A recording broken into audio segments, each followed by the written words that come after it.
Hi folks, Pete here from Ashton's Cars. Today I'm showing you around a 2004 Landrover Freelander. The Freelander's been the entry-level car into Land Rover for well over 25 years now, and this is the first generation of Freelander with the facelift that came out around about 2003. So it's got a slightly more rounded front, body colour bumpers, some darker headlights, just a little bit more modern than its predecessor, but essentially the same body style and shape as the original Freelander. So 2-litre TD4 engine in this, really good engine, and I'm actually quite a fan of these cars in general. They might be the smallest of the Land Rovers, but actually they're actually very durable, and that goes to show with this particular car. It's now 20 years old, still runs absolutely beautifully, has stood really well up to 20 years of being driven. It's done a few miles now, but it really doesn't show it. Wears the mileage and the age very well, I think.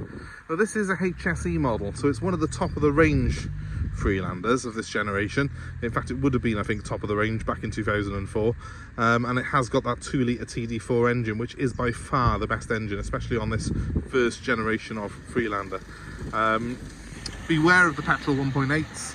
They do suffer with head gasket issues, and so do the V6s of the petrol's variety. So please, if you are buying a petrol one of these, make sure you do your checks, make sure that there's no oil in the water, it doesn't overheat, and there is warm air getting through the ventilation once it's warmed up.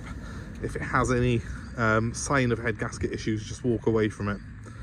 But that's the petrol. This is the diesel. The TD4 engine was very durable, strong engine, and not really an engine that gives us any troubles at all. These are a four-wheel drive, as are all Land Rovers, and this particular one has got some all-terrain tyres on it as well. It's got some general grabber tyres that we fitted at the cost of about £600. They are nearly brand new, so hopefully they don't just look good, they'll also give this car a little bit better performance when the going gets tough. They are really a well respected tyre, these general grabbers. Hopefully you can see decent tread on them. They're not noisy on the road though. I've just been doing 70 miles an hour in this car, and surprisingly it was very quiet and smooth indeed. I was also pleased to see that all the reverse sensors work. I mean, you might not think of a 20-year-old Land Rover as being the sort of the cutting edge technology vehicle of today, but actually when you get up to a HSE spec like this, it's got pretty much everything in it that you would expect or demand from a modern day car, including, in this case, leather seats which are heated. It's also got loads of oddment space inside it, nice sort of cup holders which are on top of the dashboard, which not all cars had in 2004. Those reverse sensors that make it very handy, and a neat little party trick where you can drop the rear window and get some fresh air into the cabin, as well as, of course, air conditioning. I personally think this is still a good looking car. I think it's really worn its age very well. In fact, it looks chunky. When they brought this facelift out, it did look a bit like a Tonka toy, and it still does to my eye. I quite like it. It's actually aged much better than, let's say, a Discovery 2 of the same age. This is a much prettier car in my opinion, and while it's the smallest of the Land Rovers, it is still a full 5-seater. It's a decent sized car actually, about the same size as a Ford Focus to the exterior. So you can get an idea hopefully of the fact that you would get your family of 5 in here without too many problems, and it still fits in the normal parking space in Tesco's, so you don't have to look out for huge gaps to fit your big 4x4 through. In other words, the Freelander is practical without being obscene. I just want to show you the inside. This window that shoots down, this is another thing to watch. Make sure that this window is working. So when you close it, it should shoot up into the gap there, like so. Just didn't have it shut properly. And then when you open the handle, it should come down like that. If it doesn't, it means the window regulator's gone on that window essentially, which isn't a huge problem, but if it's been left in the down position for too long, it can mean this boot fills up with water. So just be careful of that, that can give you more problems and more rot. Boot size is pretty good. The previous owner has fitted this cage on the back window. It does unbolt quite easily. I think he must have had a dog or something like that, because when you've got this cage on the back window, it means you can drop that window all the way down and they can get fresh air into the back and obviously not escape. So it's quite a neat little design feature on it. Also fitted a tow bar, just the single electrics on this. I think he was just towing a small trailer with it, where he used to chop wood and stuff like that. So it's not done a lot of hard work, but might be handy for the new owner. We have got the neat deflectors on the lights. I think that is actually a HSE option on these, so might well have been there from factory, that. It's quite a cool rugged design with this brake light and stuff like that. I like the way this car looks. I think modern 4x4s have become less rugged and less attractive really in many ways. Now, just showing you to the back of the car, I've got the seat right back there, and there's still plenty of room behind me, even more behind that passenger seat, which is in more of a normal position because I am a bit too big really for to give you a fair idea in fairness. But I could happily sit behind myself in this car, and that means the chances are you could happily sit behind yourself too, if that's any gauge of things. Plenty of room in here. Leather's in pretty good condition. I thought there was wear in it by there, but it's actually, I think, just a white mark, like some white Tipex paint or something someone's spilt on it. Very bizarre.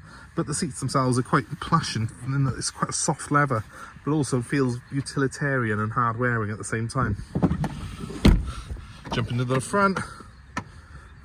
Well, it's all intact, it's all in good condition.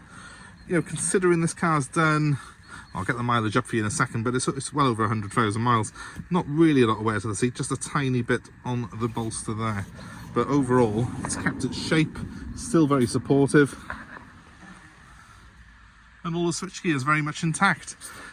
I like this car. It's honest and it's a hard-working car. You can just tell it's a vehicle that you could fall in love with a little bit. Let's just jump behind the wheel and start her up.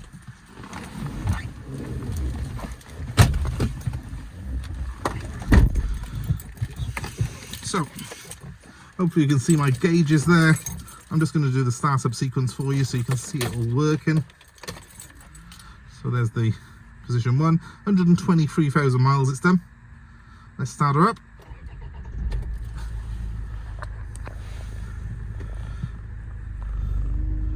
Still very quiet and smooth, that engine. I'll give it a very quick rev.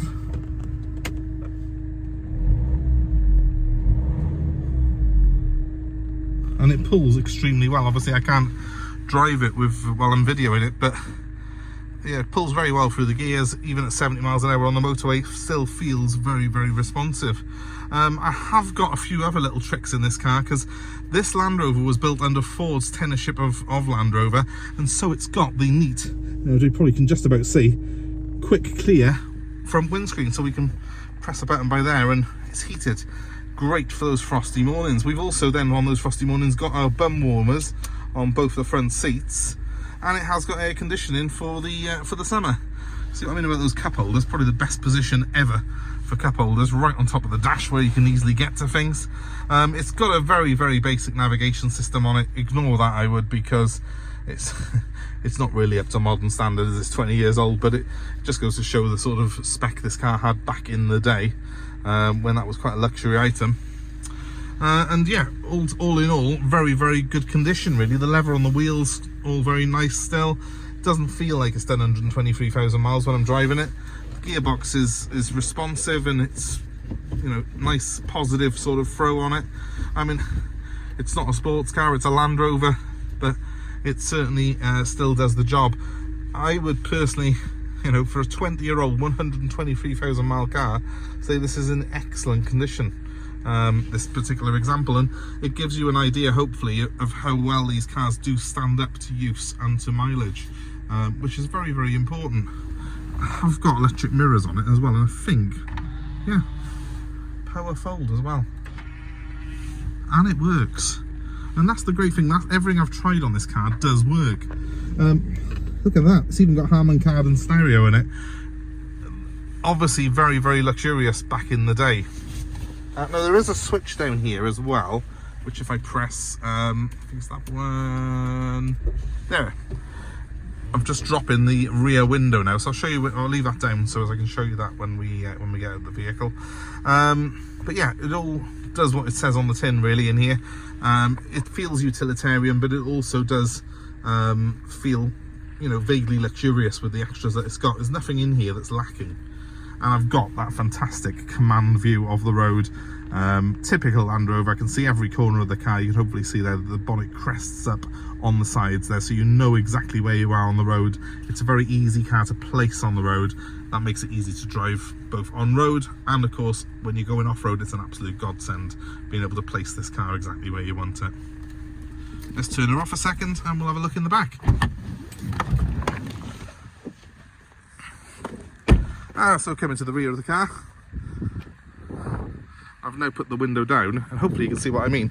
So if we did have a dog in there, or a small child, or a dog, they would be able to have fresh air in there now, and we wouldn't be worried about them jumping out of the back of the car. I can only think that's the reason that's been put on it. It's quite cool, isn't it? Quite handy. Not many cars that you can put the back window down like that, and I'm sure whichever dog it was made for really appreciated the effort. So might be handy for you if you have an animal yourself that you want to put in the back of the car. Certainly I don't think it was something that was carried on to the second generation of Freelander, so it's only this early Mark 1 model that does that. Now, apart from that, well, it is a 20-year-old Land Rover. There's a little bit of rust here and there. That's the worst part. There's a tiny bit I can see at the bottom of that door, but I can kind of forgive it to having the odd little mark on it. It's a Land Rover. It's built to do a job, and it's very, very good at doing that job. We're going to supply it with a brand new MOT on it. I can't really see us having to do a huge amount of work to get it through an MOT looking at the previous ones. So we're going to put a brand new MOT on it and offer this car for sale. And if you're interested in it, please give me a call. My number's 07932 873 646. You're looking at a very, very nice high-spec Freelander with brand new all-terrain tyres on it and a brand new MOT here for not a great deal of money. So we're going to put this car up for 2995 for that sort of price. Well, there's not a lot you can get really in terms of good reliable family vehicles for that sort of money, and I think the Freelander's a bit more of an interesting choice than your average sort of family hatchback. So give us a shout if you're interested. That number again, 07932 873 646. Many thanks for watching our channel. I hope it's been of interest to you. I hope the Freelander's been of interest.